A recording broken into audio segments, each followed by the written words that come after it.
अस्सलामुअलैकुम रहमतुल्लाहि वबरकातुहू। नाजरीन, आज हम आपको एक वीडियो दिखाएंगे जिसमें इंडियन पंडित नरसिंगा आनंद सरवास्ती कहता है कि दुनिया में 57 इस्लामी ममालिक हैं।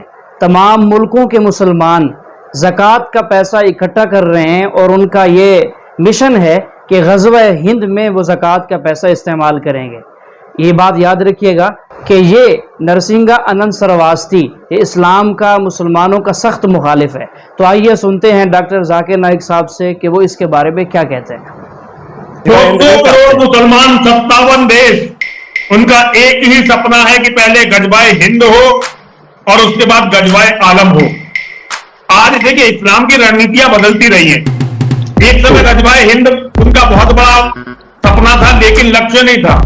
आज उनका लक्ष्य है 57 देशों में, दुनिया के जिस भी कोने में मुसलमान रह रहा है, 200 करोड़ मुसलमान, आज वे हर मुसलमान कुछ ना कुछ ज़कात का धन गजवाए हिंद के लिए दे रहा है। पूरा पाकिस्तान का सपना नहीं है ये मुसलमानों का सपना है, इस्लाम का सपना है। सारी इस्लामिक ताकतें इसके लिए लगी हुई है और वो कुछ ना कुछ करके कुछ ना कुछ पैसा जो है इसके लिए खर्च कर रहे हैं। जिनके पास पैसा है वो धन दे रहे हैं, जिनके पास तन है वो तन दे रहे हैं।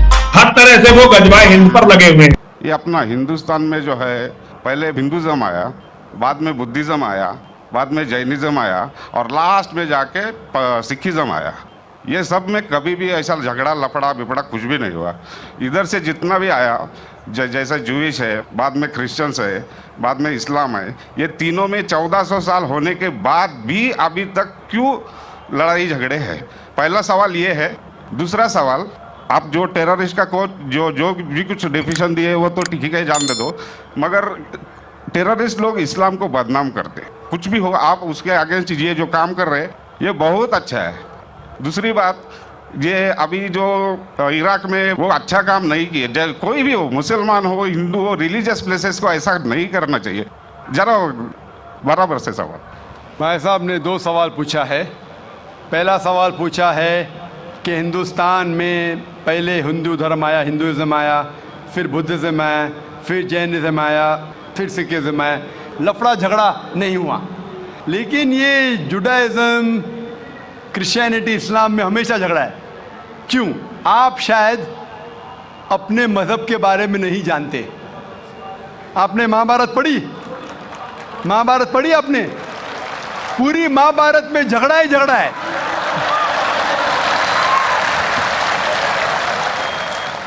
बाकी मज़हब के ने अपने आपस में। अगर आप पढ़ते महाभारत, जो एक स्मृति है जो मैं पढ़ चुका हूँ, उसके अंदर कज़न्स, रिश्तेदारों के बीच पांडव 5 और कौरव 100 झगड़ा होता है। महाभारत में झगड़े के बारे में जितने वर्सेस है, कुरान मजीद से कई गुना ज़्यादा। अगर गिनेंगे हम, कुरान मजीद गिनेंगे कितने वर्सेस है, महाभारत में कई ज़्यादा है। और जब आप भगवत गीता पढ़ते हैं, भगवत गीता महाभारत का एक हिस्सा है। 18 चैप्टर्स है। भीष्म पर्व के चैप्टर नंबर 25 to 42 को कहते हैं भगवत गीता। और भगवत गीता सबसे ज़्यादा पढ़ी जाने वाली किताब है हिंदू मज़हब में। और यहाँ ये भगवत गीता श्री कृष्ण राय दे रहे, सलाह दे रहे, सजेशन दे रहे, एडवाइस दे रहे अर्जुन को। जब आप पढ़ते Bhagavad Gita chapter number 1 verse number 45-46, Arjun जंग के मैदान में अपने हथियार को ज़मीन पे रखता है और कहता है श्री कृष्ण से, मैं जंग के मैदान में निहत्था मरना पसंद करूंगा बनिस्बत अपने रिश्तेदारों से लड़ूं। ये कहता है, आपने पढ़ी होंगी। उसके फौरन बाद चैप्टर नंबर 2 वर्स नंबर 2 और 3 में श्री कृष्ण कहते हैं अर्जुन से, अर्जुन तुम इतने बुज़दिल कब से बन गए? तुम नपुंसक कब से बन गए? How have these impurities come in your heart? How have you become important? वो कहते हैं कि क्षत्रिय का धर्म है लड़ना। फिर वर्स नंबर 31, 32, 33 में कहते हैं, वो क्षत्रिय खुशनसीब है जिसे लड़ने का मौका मिलता है। अगर आप लड़ेंगे तो आप स्वर्ग में जाएंगे, लड़ेंगे नहीं तो स्वर्ग में नहीं जाएंगे। कौन कहता है? श्री कृष्ण एडवाइस देते हैं अर्जुन को। अगर मैं कहूँगा कि आपके श्री कृष्ण कहते हैं कि रिश्तेदारों का कत्ल करो, ये शैतानी हरकत है। अगर मैं कहूँगा कि आपके हिंदू मज़हब की किताब में सिखाया जाता है कि रिश्तेदारों का कत्ल करो, ये शैतानी हरकत है। वो हिंदू मुझसे कहता है लेकिन ये जंग है हक और बातिल के दरमियान। मैं बोला कुरान मजीद में भी वही लिखा है, हक और बातिल के दरमियान। मैं जानता हूँ हिंदू मज़हब में ये नहीं लिखा है कि रिश्तेदार कत्ल करो, लेकिन हक के लिए लड़ना भी पड़े, नो प्रॉब्लम। चाहे वो आपके रिश्तेदार हो, चाहे वो आपके वालिदैन हो, नो प्रॉब्लम। तो ये श्री कृष्ण कहते अर्जुन से। और जो क्रिटिक्स ऑफ इस्लाम उछालते मोहम्मद सल्लल्लाहु अलैहि वसल्लम की हदीस को, सही बुखारी की जिल्द नंबर 4 हदीस नंबर 46 किताब जिहाद में अल्लाह के रसूल कहते कि जो भी मुजाहिद जिहाद के लिए जाता है, अगर उसका कत्ल होता है तो वो जन्नत पे जाता है, अगर वो जिंदा वापस लौटता है तो उसे इस दुनिया का माल मिलता है। अक्सर क्रिटिक्स इंक्लूडिंग अरुण शूरी इस हदीस को उछालकर कहते कैसा मजहब है, लड़ने को कहता है, मर जाते लड़ाई में तो जन्नत मिलती है, वरना इस दुनिया की दौलत। अगर आप भगवत गीता पढ़ेंगे चैप्टर नंबर 2 वर्स नंबर 37, उसमें श्री कृष्ण कहते हैं अर्जुन से, अर्जुन उठो और लड़ो। अगर आप मर जाएंगे, कत्ल हो जाएगा, आप जाएंगे स्वर्ग में। अगर जिंदा वापस लौटेंगे तो दुनिया की दौलत मिलेंगी। हू बहू जो सही बुखारी में मोहम्मद सल्लल्लाहु अलैहि वसल्लम ने कहा, वही कहते श्री कृष्ण अर्जुन से। मुझे लगता है कि अरुण शूरी ने भगवत गीता पढ़ी नहीं। अगर पढ़ी होती तो इस्लाम के खिलाफ नहीं लिखते। तो आपको सही जानने के लिए दोनों किताबों का मुताला करना पड़ेगा। आप कह रहे हिंदुइज्म आया, बुद्धिज्म आया। अशोका क्या किया? लाखों लोगों को मारा। आप बोलते कत्ल हुआ ही नहीं। आप शायद भूल गए, आपने हिंदुस्तान की तारीख पढ़ी ही नहीं। तो हिंदुस्तान की तारीख आप पढ़ेंगे, यहाँ भी कई लाखों लोगों का कत्ल हुआ है।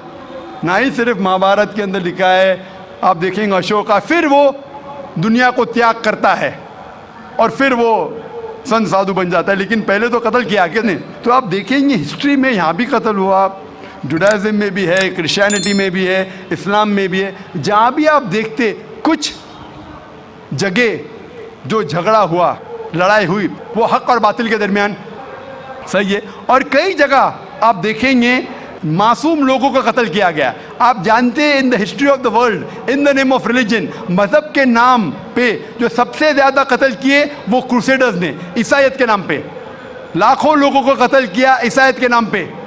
अगर आप देखेंगे एक शख्स जिसने सबसे ज़्यादा कत्ल किया दुनिया में, कौन है? सबसे ज़्यादा कत्ल किसी किया दुनिया में? हिटलर। हिटलर जूस का कत्ल किया, 6 मिलियन, कितने? 60 लाख लोगों का कत्ल किया। मैं ये नहीं कह सकता हूँ कि ईसाईयत गलत है। अगर हिटलर ने 60 लाख यहूदी का कत्ल किया, मैं ये नहीं कह सकता हूँ कि ईसाईयत और बाइबल ये सिखलाती है। मैं बाइबल पढ़ा हूँ, क्योंकि हिटलर ने 60 लाख यहूद का कत्ल किया, हम ईसाईयत को दोष नहीं दे सकते। लेकिन मैं जानता हूँ कि ईसाईयत के नाम पे जो होली वॉर कहा जाता है, क्रूसेडर्स ने हज़ारों लोग को अपने सिर्फ मज़हब को कन्वर्ट करने के लिए लाखों लोग का कत्ल किया। तो आप देखेंगे कई तारीख है, हिंदुस्तान में है, हिंदुस्तान के बाहर भी है, हिंदुइज्म में भी है, बुद्धिज़्म में भी है, आप देखेंगे क्रिश्चियनिटी में भी है, इस्लाम में भी है। लेकिन जब टकराव होता है हक और बातिल का, तो हक के लिए बातिल के खिलाफ हमें लड़ना ज़रूरी है। तो ये आपकी गलतफहमी है। आपका दूसरा सवाल, क्या टेररिस्ट लोग ने, कुछ टेररिस्ट लोग ने इस्लाम को बदनाम किया है, और आपने कहा कि हम अच्छा काम कर रहे हैं, हक को फैला रहे, अमन को फैला रहे। आप कहते हैं, कुछ हद तक सही कहते, जैसे मैंने कहा कि जो मीडिया जिसे टेररिस्ट कहती है, वो टेररिस्ट कौन से टेररिस्ट है वो हमें जानना ज़रूरी है। कौन से टाइप के टेररिस्ट है? कि वो जो लोग जो गलत काम कर रहे हैं उनके दिल में दहशत पैदा करे तो सही किस्म के टेररिस्ट है। जैसे भगत सिंह टेररिस्ट था लेकिन अच्छा था, उस तरीके से अगर कोई मुसलमान गलत लोगों के साथ लड़ रहे हैं हक के लिए तो सही है। लेकिन मैं ये भी जानता हूँ कि there are black sheep in a community, कुछ मुसलमान सिर्फ नाम के लिए, और अक्सर लोग समझते ना ही गैर मुस्लिम मुसलमान भी समझते हैं वो जिहाद क्या समझते हैं, अगर कोई भी मुस्लिम किसी वजह से लड़ रहा है, चाहे वो ज़ाती फ़ायदे के लिए हो, चाहे वो नाम के लिए हो, चाहे पैसा के लिए हो, चाहे ज़मीन के लिए, उसे कहते हैं जिहाद। ये गलत फहमी है। जिहाद की मानी ये नहीं कि कोई भी मुसलमान कोई भी जो जंग करता है, चाहे ज़ाती फ़ायदे के लिए हो, चाहे नाम के लिए हो, पैसे के लिए हो, ज़मीन के लिए हो, उसे जिहाद नहीं कहते। जिहाद आता है लफ्ज़ जहादा से, means to strive, to struggle.